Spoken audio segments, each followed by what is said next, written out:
Thank you so much. It is such an honor to be here. I was starting to tear up. The music was so beautiful. And I said, "Oh, Father, don't let me just stand up there and cry." So there's a spiritual leader back in the turn of the century named Mary Baker Eddy, and she has a famous statement: divine love always has met and always will meet every human need. That is so true, that divine love will find a way to meet your need when you make the call and request it, or you're open to it. For me, my need is that my son's father decided that fathering wasn't something he wanted to do. So he left me with a little boy. And you know, when they're a baby, they're complicated. I mean, they're demanding, but they're not complicated. I mean, you know, they're got to stay up all night, but, you know, you can handle it. As they start to grow, you start to think, you know, all the different things that come at you. No child is the same from anyone. And there was one moment when I was living in New York City, and I was walking my little son to the park. And I looked down at his little teeny hand in mine, and I realized at that moment that I had to be both mother and father to him. I had no idea how to be a father. I was just trying my best to be a mother. Father? And it was in that moment I felt like this weight of, you're not enough. You know, how are you ever going to do it right? You know, would he have half of everything he needed to be successful? Because I couldn't give him the daddy part. And that's when divine love always has met and always will meet every human need started to come forth. Because we always pull on where our strengths are, and I'm a researcher. I was a NASA researcher for over 10 years, an aerospace engineer. So I know how to research. And it started to come to me that I just needed to pay attention to the dads around me. So I started watching them in the park in New York. Then I started informally interviewing them. What's the most important thing you taught your children? And I just didn't want to give me like data. I wanted to give me stories. Stories are a powerful currency. It's one father in the book who's a pretty renowned psychiatrist. And this is how he parented. He said, the secret is to enter through the heart, not the brain. And one of the best ways to do this is by telling a story. I had enough as a single mom of, I'm not good enough, I don't know what to do next. We still feel that in our lives, in our careers and everything, whether you're a parent or not, or whether you're past parenting. There is that whole feeling that you're not enough. And so I tried to read all the self-help books on how to be a parent, you know, all those big, and I'm a researcher, so I read them, but I just felt more and more like I'm not enough, I can never do this. And that's when I realized, just like how Dr. Murray Rosenthal parents, is that I really wanted someone's story. Tell me what you did. Tell me what worked. Tell me what didn't work. Tell me about your most challenging situation and how you handled it. That's what I wanted.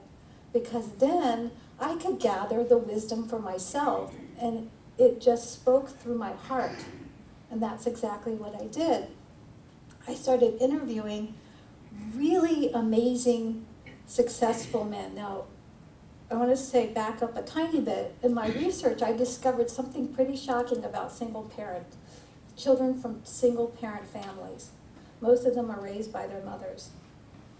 63% of all youth suicides come from single parent families. 70% of teenage pregnancies come from single parent families. 71% of chemical addictions come from children raised in single parent families. And 80% of prison inmates. You walk down a prison door, 8 out of 10 doors, people behind those doors, were raised by a single parent. What that statistics gave me was like rocket fuel. I thought, it's not just me who needs this information. It's thousands of single parents out there. It's thousands of new fathers in the world where our role as a father, as fathers, has changed. A generation ago or a generation past that, fathers were not too actively involved in raising their kids. And it has dramatically changed. And often dads don't have a blueprint with how they can do it. It's great if you did, but many don't. They're just sort of winging it. They want to be more involved, but how do you do that?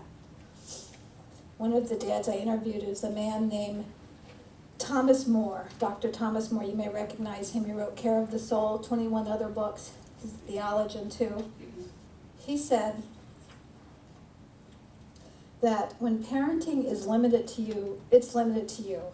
We tend to carry forth the same problems, behavioral patterns our parents had, and their parents had before them, and we tend to repeat the same parenting patterns, the good, the bad, and the ugly. Now, he said his parents weren't bad parents, but they had one way of doing things, and his family was a New England family, and they had one way of doing things. He wanted a greater influence for his children, so he invited the world to parent his children, and he describes how he did that in his chapter. So I'd like to ask you, we all have father. You know, it's right between Mother and Father's Day now. We all have fathering stories. We all had fathers, or we had fathers that were missing. Some were wonderful fathers, some were not so wonderful. They were great reverse role models. And whether you're parenting a child now or you know children, every human being needs both Father, Mother, God. They need that completeness. So I want to invite you to I'm going to open it up and ask you a question. So what are the qualities that you think make up a loving, wonderful, exceptional father? And just, say them. Teacher? Teacher. Good listener. Participates. So you have to write a little faster. Caring, great. Support, supportive. Compassionate. Wisdom. Sense of humor. We all need that, don't we? Yes. Lots of love. Lots of love. A lot of discipline with love. Yeah. Discipline with love, not just like play over, right? Shows up. Shows up, time, right? There's a famous saying that says, children spell love T-I-M-E. And the other? Nothing's impossible. That's a wonderful, right? If you have a father that believes nothing's impossible. Good listener. Good listener. Ethical. Ethical, moral, integrity, ethical. Those are wonderful. That's great. Team parenting, you work together with the mother. So the dad is with the mom, and the mom is with the dad. That's great. That's exactly what I wanted. That's good, you can leave it. All these qualities are exactly what's in this book. I met a man who was a founder of the second largest children's publishing company in the U.S., second to Scholastic. I met him at a workshop, and he said he liked the title of my book. He had 4 kids. They were all grown. He didn't have any grandchildren yet.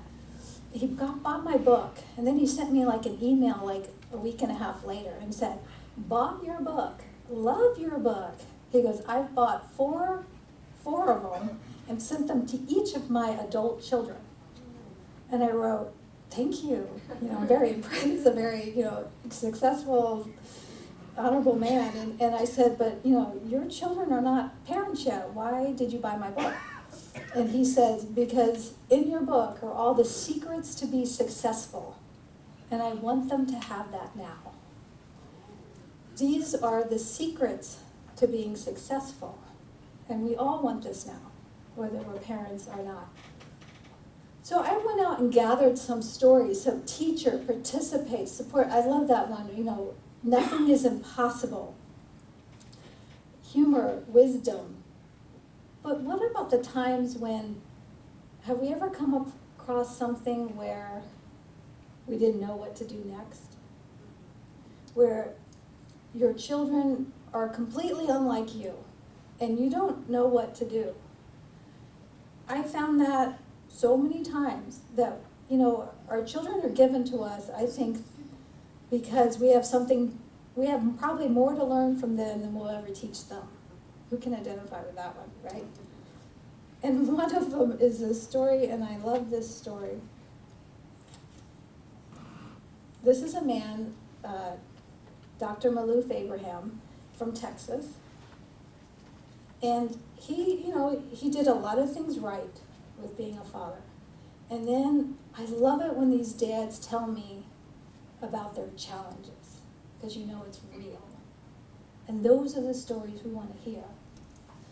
And he says, I had a lot of great successes of being a dad, but there was one parenting blind spot which turned my hair white. When one of his sons, he had 3 boys, he says he was the cutest little boy, but by the time that he was 8 years old, they realized that he stopped growing. And in fact, he hadn't learned to read yet. So this is a really smart man, and he has a child at 8 that isn't reading. So of course, what do? You're a doctor. You send him to every specialist. You send him all over every creation. They couldn't find anything. They checked his growth hormones. They did this. They did hair testing. They did this. Was many years ago, before all this stuff. They didn't know much about ADHD back then. And, it was about good 35 years ago. He says, but all we could do was focus on and try and solve the problem of he can't read. He said the teachers in his school, well-meaning teachers, just focused on the problem. He can't read. Jason can't read. What can we do? Jason can't read. He says they were well-meaning. He says they kept on searching, and again, divine love always has met and always will meet every human need. An opportunity finally came to him. He heard about this school in upstate New York called Caledonian School, and it was for kids with severe dyslexia. Again, this stuff was not known back then, 35, 40 years ago. It was not as known as it is now, particularly when you're living in rural Texas. So they studied it, and they said, well, we've tried everything else.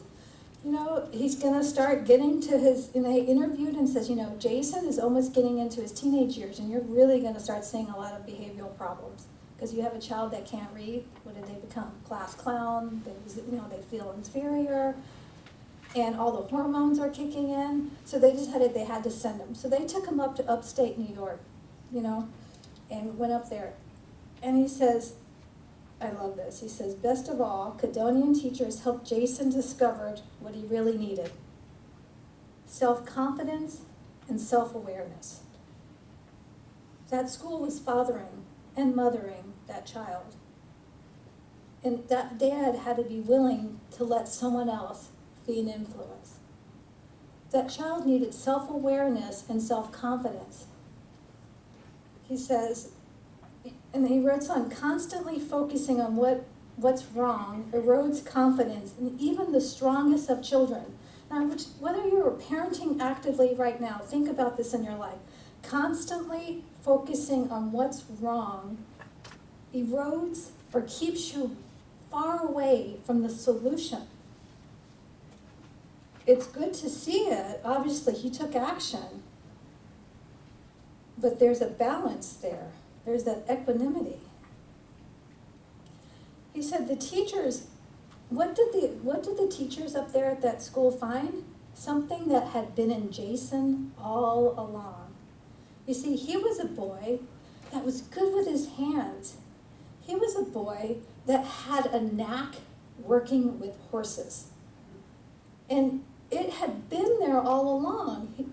Dr. Malouf said, Abraham said that he used to go to rodeos with his son. He says, but it wasn't a value, something he valued.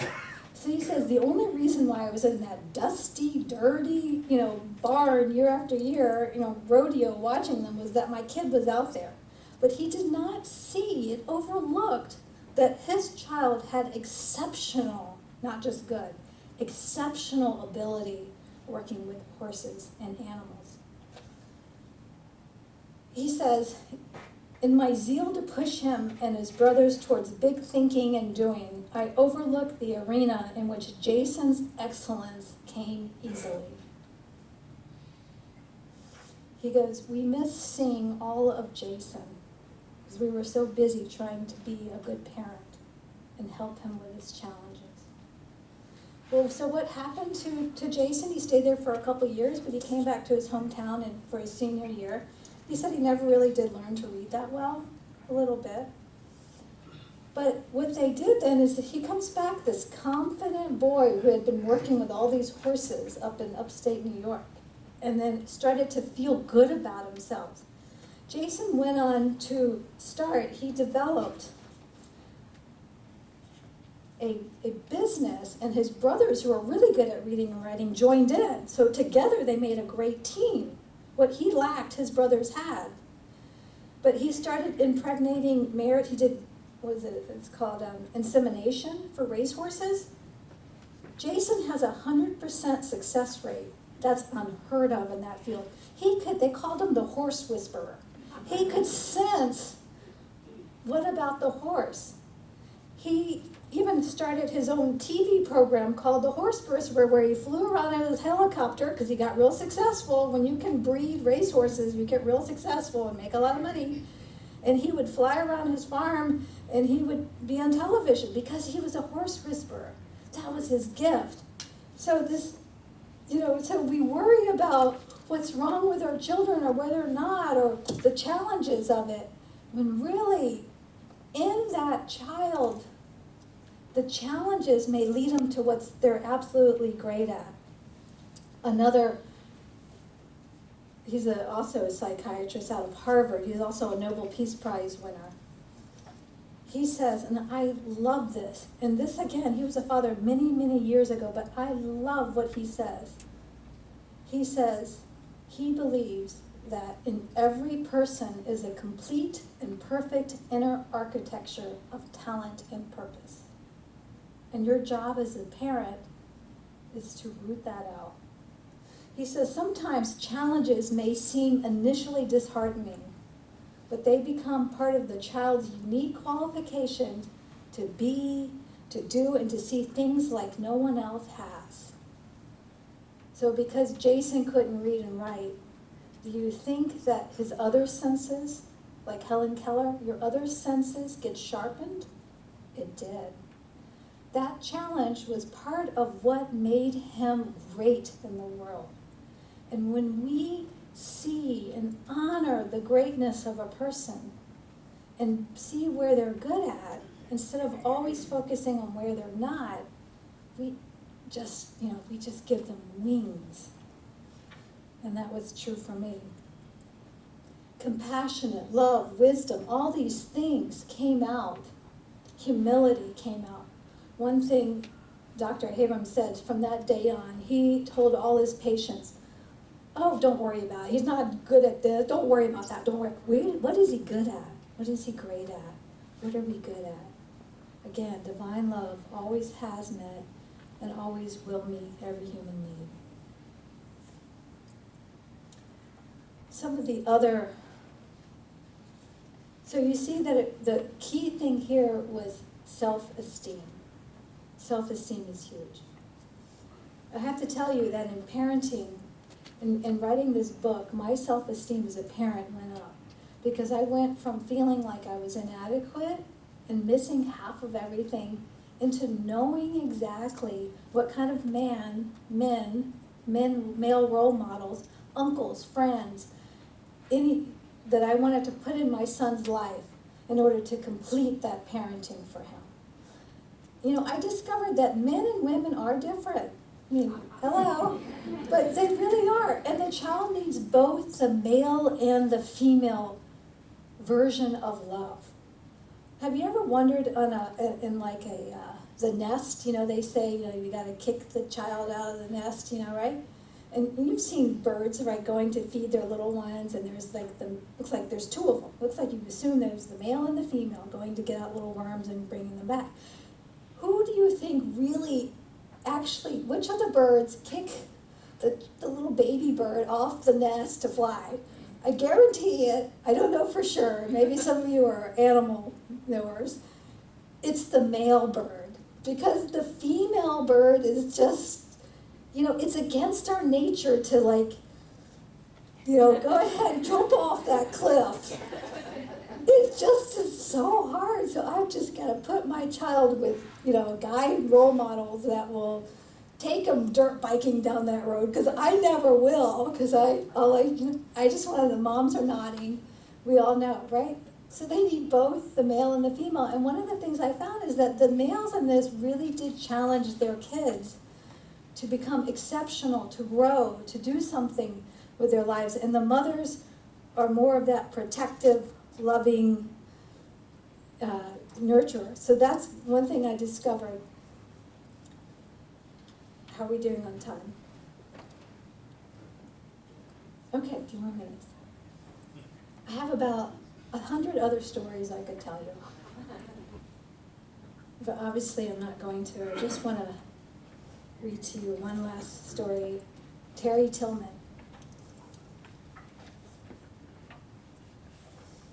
Terry was, he says,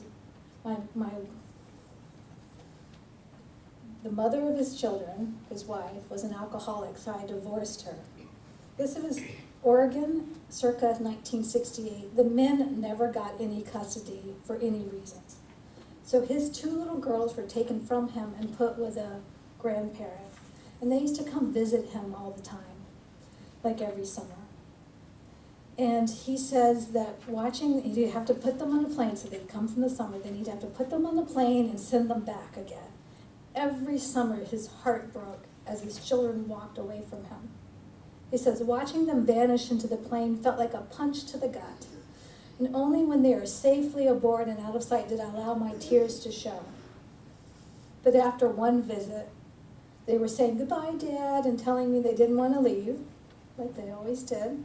And they started walking down the ramp, and they just happened to turn around. And suddenly, and turned around for a last look, and they caught me crying. This was probably the first time they had seen me cry.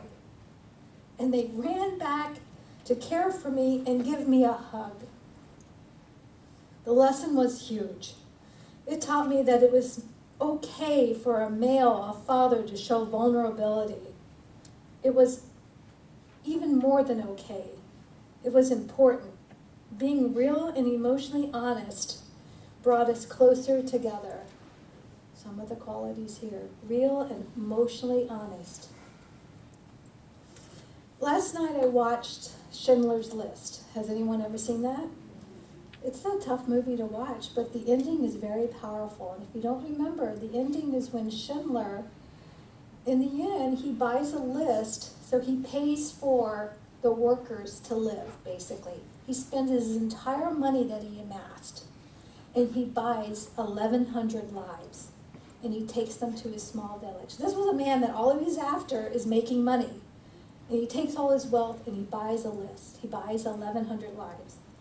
And as the war is over, and now he has to escape because he's the one being hunted as a Nazi, the Jewish accountant who really ran the business, who knew what he had done, they all knew that he had saved their lives, came up to him and handed him a ring. And the ring in Hebrew says, whoever saves one life saves the world entire. Think about it in terms of parenting. And I don't mean just your parents, but the kid next door. The world is our community. Whoever saves one life saves the world entire. Can you make a difference in a child's life? And Schindler is crying at this point because he says, I could have done more. I could have done more. Why did I keep my car? That could have been 10 lives. Why did I keep this pen? That could have been one life. And the Jewish accountant says, you saved 1,100. 1,100 people are alive because of you. There will be generations because of you. And I say to you, as a parent, as an aunt, an uncle, a grandparent, a grandmother, that there are generations that can be influenced because of you.